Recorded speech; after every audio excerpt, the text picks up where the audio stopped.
Hello बच्चों, कैसे हैं आप। तो चलिए आज हम आपको फिर अगला समास पढ़ाते हैं। तो यह क्या है, तत्पुरुष समास। तो कहते हैं कि तत्पुरुष समास किसे कहते हैं। तो कहते हैं कि वह समास जिसमें दूसरा पद प्रधान हो। क्या कहा गया, दूसरा पद प्रधान हो तो उसे तत्पुरुष समास कहते हैं। जैसे कि आप देखिए दूसरा पद कैसे प्रधान होगा। जैसे हम लिखेंगे यहाँ लाठी चोर। अब देखिए आप कि यहाँ चोर प्रधान है या लाठी प्रधान है। किसकी प्रधानता है, लाठी की प्रधानता है या चोर की प्रधानता है।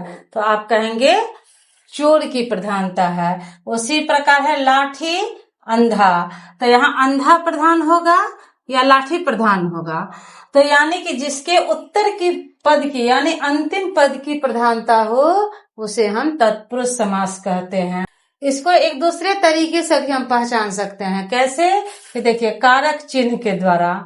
जैसे कि कारक चिन्ह का क्या होता है, कर्ता ने कर्म को करण से संप्रदान के लिए अपादान से संबंध काके की अधिकरण में पर असंबोधन है अरे।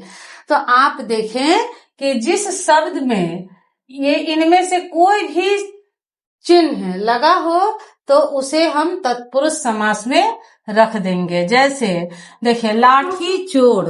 अब आप बताइए कि इसमें लाठी की प्रधानता है या चोर की प्रधानता है। आप बताइए क्या होगा लाठी चोर का, कि लाठी को चुराने वाला। अब आप ही बताइए कि चुराने वाला प्रधान है या लाठी प्रधान है। तो आप बोलेंगे कि चुराने वाला प्रधान है, यानी इसके अंतिम पद की प्रधानता होती है। दूसरा उदाहरण है कि जेब कतरा, जेब को कतरने वाला। आप देख रहे हैं कि यहाँ जेब की प्रधानता नहीं है, यहाँ किसकी प्रधानता है, कतरने वाले की। तो आप देख रहे हैं कि इन दोनों में कौन सा चिन्ह लगा है, को। और ये को कहाँ का चिन्ह है, कारक का चिन्ह है।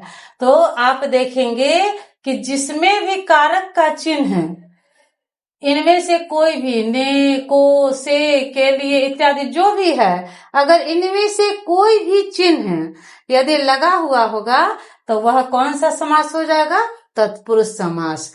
जैसे अगला उदाहरण आप देखिए पाठशाला।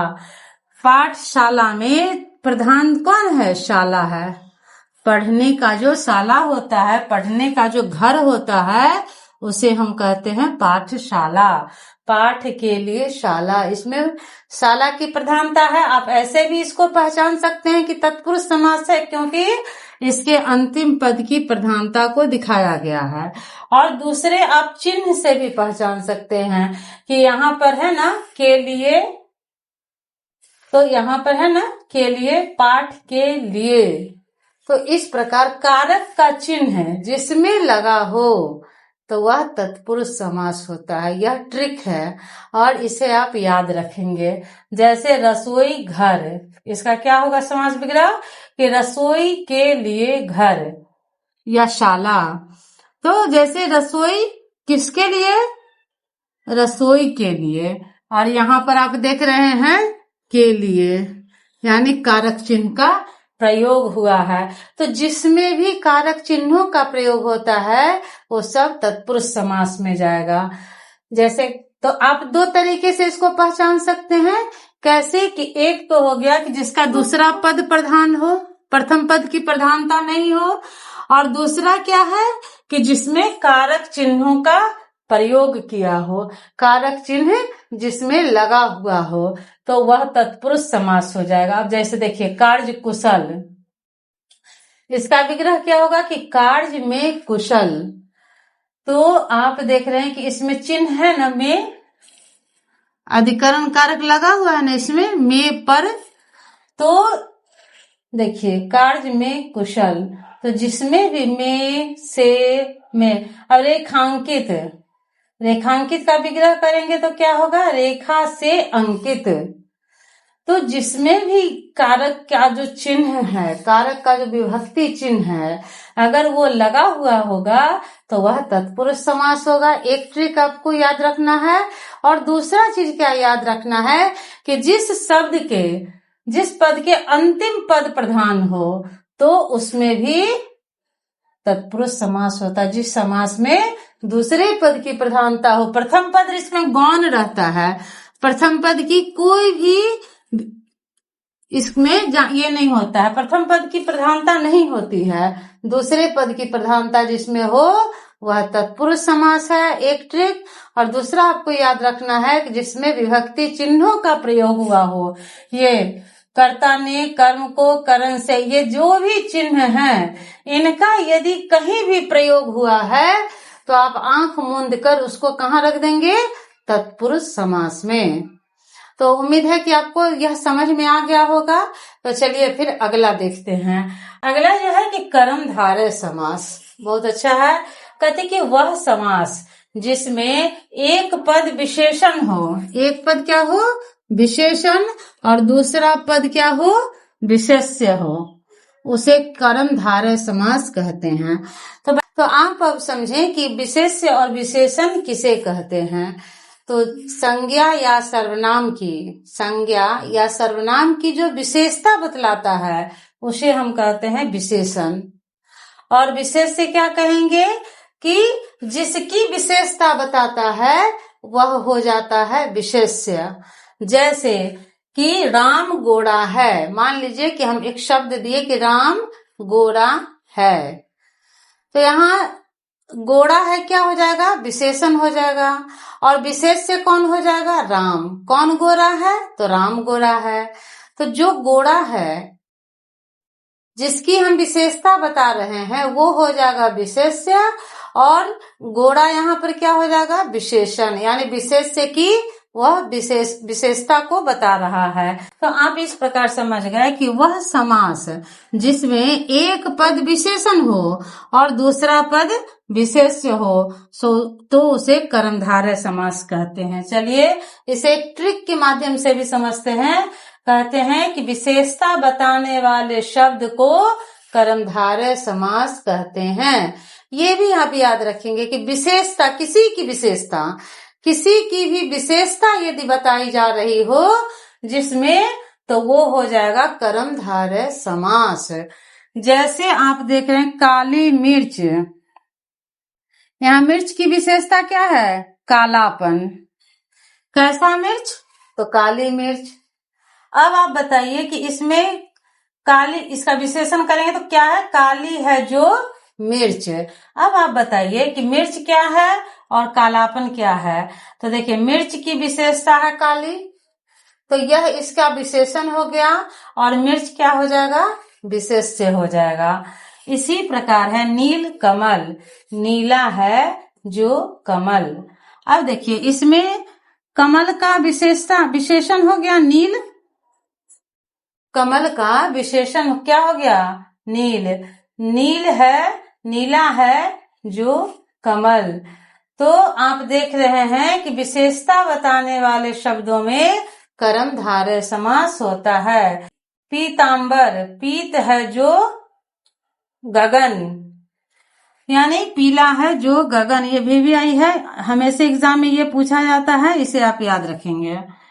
तो इसी प्रकार से महान है जो पुरुष, यानी जो पुरुष, पुरुष की महानता क्या है? पुरुष की विशेषता को बता रहा है क्या? तो महान है। तो जिसमें विशेषता बताए जाए, जिस भी में महानता बताया जाए, तुलना किया जाए, किसी भी चीज से तुलना किया जाए, तो उसमें आप जान जाए कि कर्मधारय समास होता है। जैसे चंद्रमुख, किसके जैसा मुख? तो चंद्रमा के जैसा मुख, चांद के जैसा मुख, यानी यहाँ चांद से तुलना किया जा रहा है, उसको तुलना किया जा रहा है। तो जहां भी तुलना जैसा शब्द आपको नजर आए तो वहां पर आप कर्मधारय समास कर दीजिए। जैसे महात्मा, तो महान है जो आत्मा, तो यहाँ आत्मा की विशेषता को बता रहा है कैसा? कि महान है। तो यह विशेषण हो गया, आत्मा का यह विशेषण हो गया। तो जहां पर भी आपको विशेषता बताने वाले शब्द मिले तो वहां आप कर्मधारय समास कर दीजिएगा। अगला है बहुब्रीहि समास। उम्मीद है आपको समझ में आ रहा होगा। अगला है बहुब्रीहि समास। कहते कि वह समास जिसका दोनों पद अप्रधान हो। आपको ये ध्यान रखना है कि इसका दोनों पद जो होता है वो अप्रधान होता है, उसकी प्रधानता नहीं होती है, तो इसे बहुव्रीहि समास कहते हैं। इसके दोनों पद प्रधान नहीं होते हैं बल्कि एक विशेष अर्थ को ये जन्म देते हैं, तो उसे हम बहुव्रीहि समास कहते हैं। अब इसका ट्रिक आप क्या याद रखेंगे कि जैसे देवी देवता या वीआईपी लोगों के नाम में ज्यादातर बहुव्रीहि समास लगता है। क्या समझे कि देवी देवता का नाम या वीआईपी लोगों के नाम में बहुव्रीहि समास लगता है। जैसे दशानन, 10 मुख है जिसका, अर्थात रावण। अब आप दशानन को जो तोड़िएगा, दशानन का जो विग्रह कीजिएगा, तो विग्रह करने के बाद क्या होगा कि 10 है, 10 मुख है जिसके, तो 10 मुख किसके थे? रावण के थे। तो एक विशेष अर्थ को यह बता रहा है, तो यह बहुव्रीहि समास होगा। जैसे नील कंठ, नील है कंठ जिसका, अर्थात भगवान शिव। यानी आप देख रहे हैं कि देवी देवता या वीआईपी लोगों का नाम ही इसमें आता है। तो जहां भी वीआईपी लोगों का नाम आवे तो आप जान जाएं कि वह बहुव्रीहि समास है। लंबोदर, लंबा है उदर जिसका, अर्थात भगवान गणेश। अब देख रहे हैं कि यह किसके बारे में कहा था लंबोदर, तो गणेश के बारे में। गणेश कौन है? तो वो देवता है। इसी प्रकार है गिरिधर, गिरि को धारण करने वाला। गिरि को कौन धारण किया? कृष्ण, भगवान कृष्ण। तो इस प्रकार आप देख रहे हैं। महावीर, महान है जो वीर, जैन धर्म के धर्मावलंबी थे महावीर। तो कहते हैं कि जो महान व्यक्ति थे या देवी देवता के नाम, उनमें यह बहुव्रीहि समास आता है। तो उम्मीद है बच्चों कि आपको ये समझ आ गया होगा। अगर कहीं कोई दिक्कत है तो प्लीज आप कमेंट कीजिए, मैं फिर से इसे बताऊंगी और इसके कुछ हम आपको वर्क दूंगी और आपसे पूछूंगी कि आप बताइए वो कौन सा समास है, फिर मैं उसका आंसर भी बताऊंगी। तो आप लोग इसी प्रकार वीडियो पे बने रहें, शेयर करें, सभी को बताएं और आगे बढ़ें, पढ़ें। Take care.